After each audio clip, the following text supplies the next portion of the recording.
scene that you are currently watching, I'll let you know one thing. It's not table soup.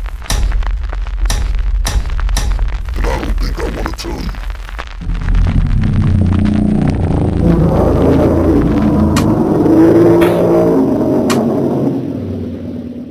Welcome to a new movie review of August in Anguish, and today we are watching Cannibal Holocaust.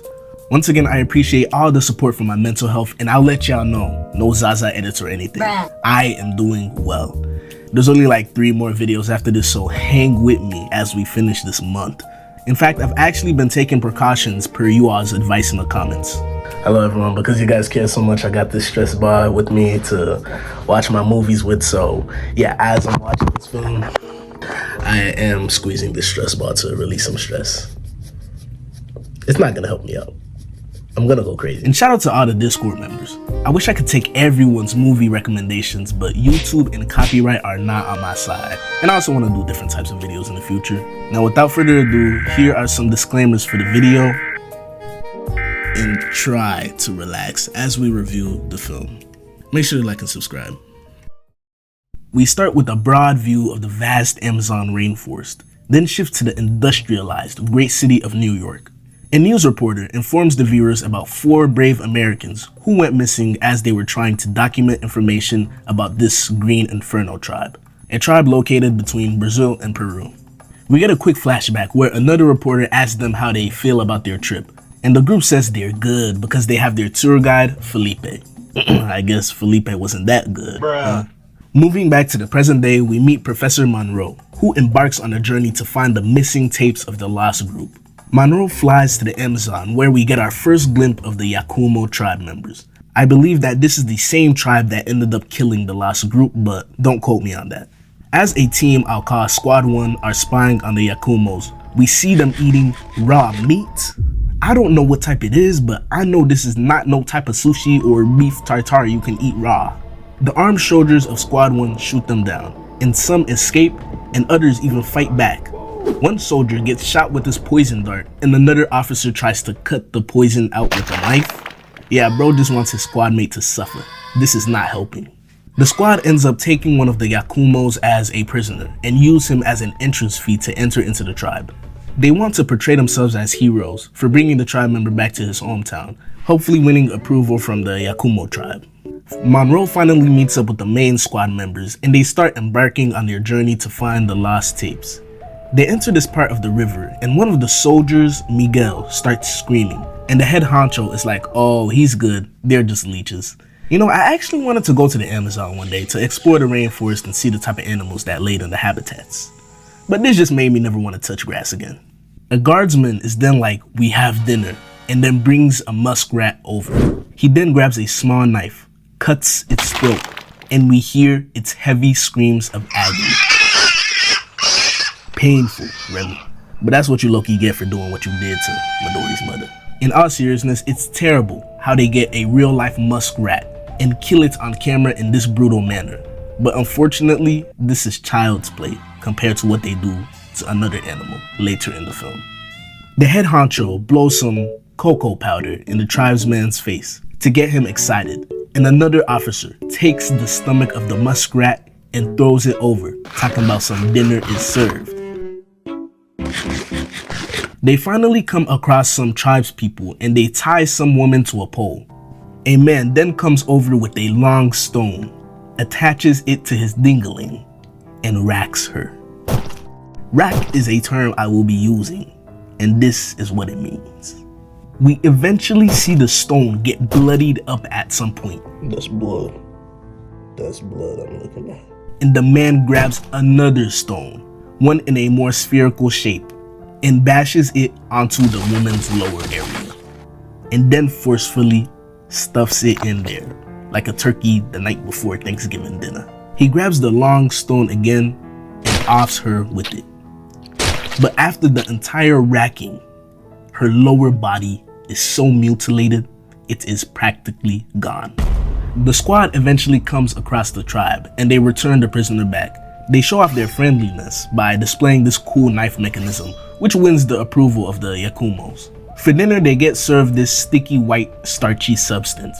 And if I ever end up meeting this tribe, I would definitely take a bite of this meal before they use my abdominal region for their version of French onion soup. Yeah, I'd probably taste good too, not gonna lie. I'm sorry. The next day, the tribe's people start a fire and throw a woman off an extremely tall tree, offing her on the spot. Then they go off to the fields, where they ask for a woman to be put under number 4. In other words, they butterfly cut her up in preparation for their dinner. As they are doing this, 2 men also rack 2 other women. And all of a sudden, the rival tribe pops out. But thankfully, Squad 1 fires warning shots to scare them away.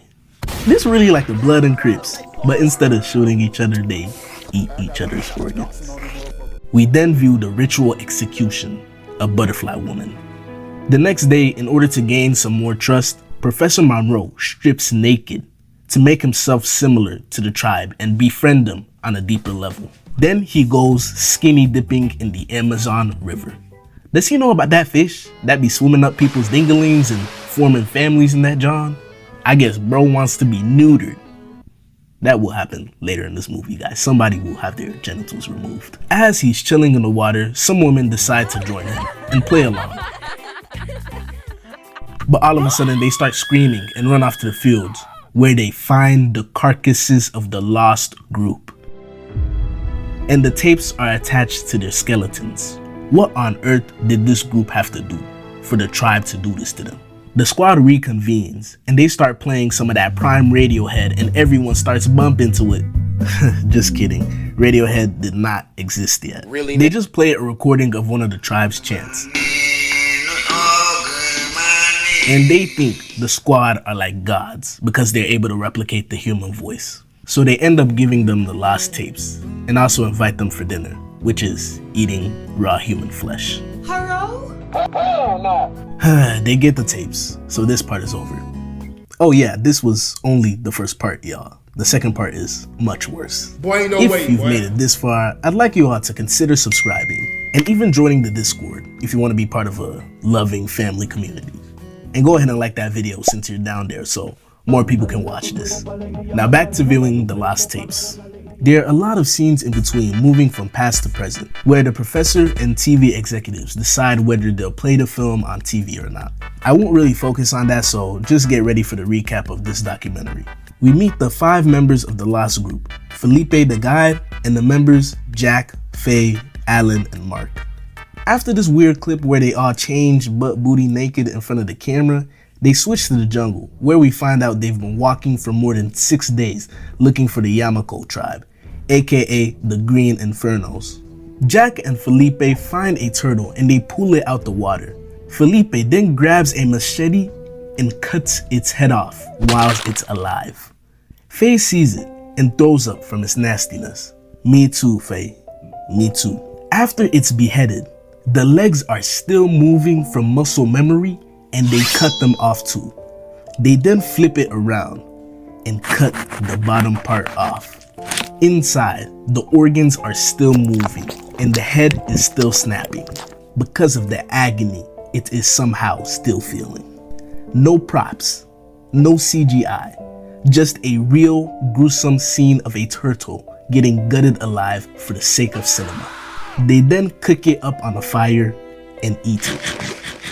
I might become vegan. As they keep going, Faye starts screaming. Is it because a tribe member shot her with a poison dart? The turtle came back to life to seek its revenge? Because one of y'all didn't subscribe to my YouTube channel? Are you serious, my bro? No, because there's a spider on her shoulder.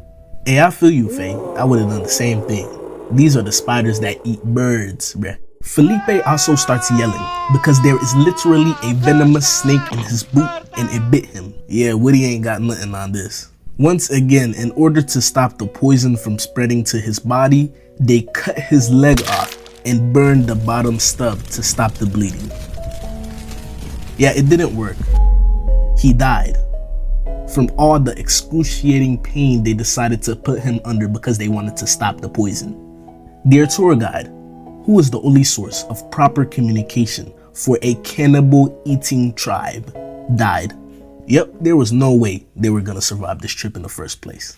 They take a swim with the raft in the water, and see a caiman on the left, immediately causing them to start panicking. But they see an anaconda on the other side, so they realize all is well because they think the snake will eat the caiman. The Amazon is actually not a real place on Earth. The group finally come across some villagers, the Green Infernos, which I'll call the Ferns. Here, we see them decapitating a monkey as it's alive, and one of the Ferns grabs the lower part to eat the raw monkey meat. What an introduction. But the group actually does them one better by shooting one of the Ferns, slowing him down in order to follow him to the village. They make it to the tribe, invading all over their space and filming everything. They also see this baby hog tied to a pole, and Mark comes over to shoot the hog in its head. Then Alan is like, "Welcome to the jungle. This is the strong overcoming the weak." Then they just shoot all over the place, displaying their dominance over the tribe. For some reason, Jack and Mark go all over the village with torches and light the town on fire. Why? Like, what at all prompted them to do this? I don't even know if this is supposed to be part of the documentary, but they deserve the punishment they are about to receive. We then see Alan forcefully making out with Faye on the property they just burned. Think about it. Some group of people come to your town with cameras, shoot a citizen, burn the city, and start cracking on the ashes of your buildings.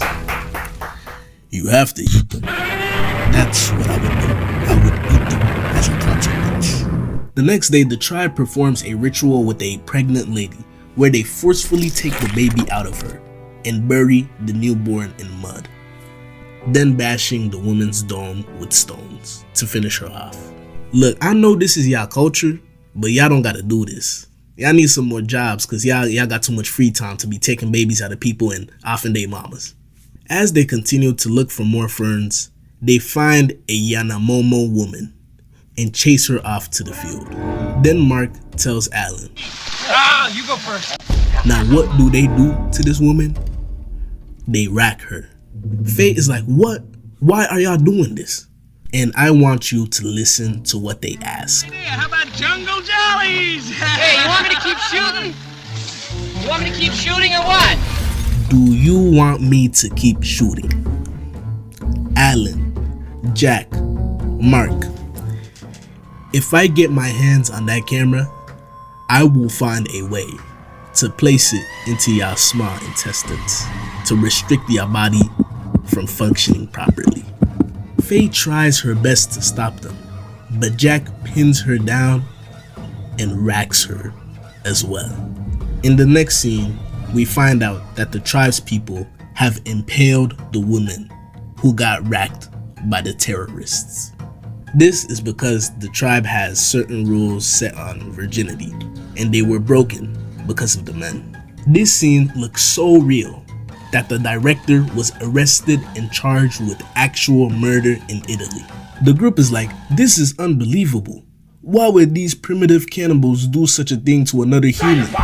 Y'all deranged filmmakers need to be sent to a prison below the depths of the underworld. The Ferns then start their revenge sequence.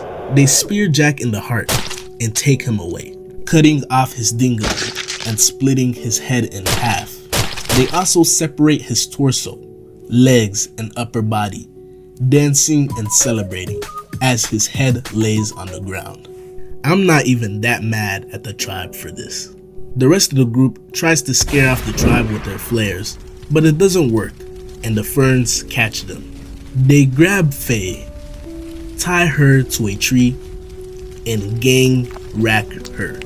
They also beat her to death and decapitate her head. Y'all, an eye for an eye makes the whole world go blind. They then grab the cameraman and cut into his head as the film ends.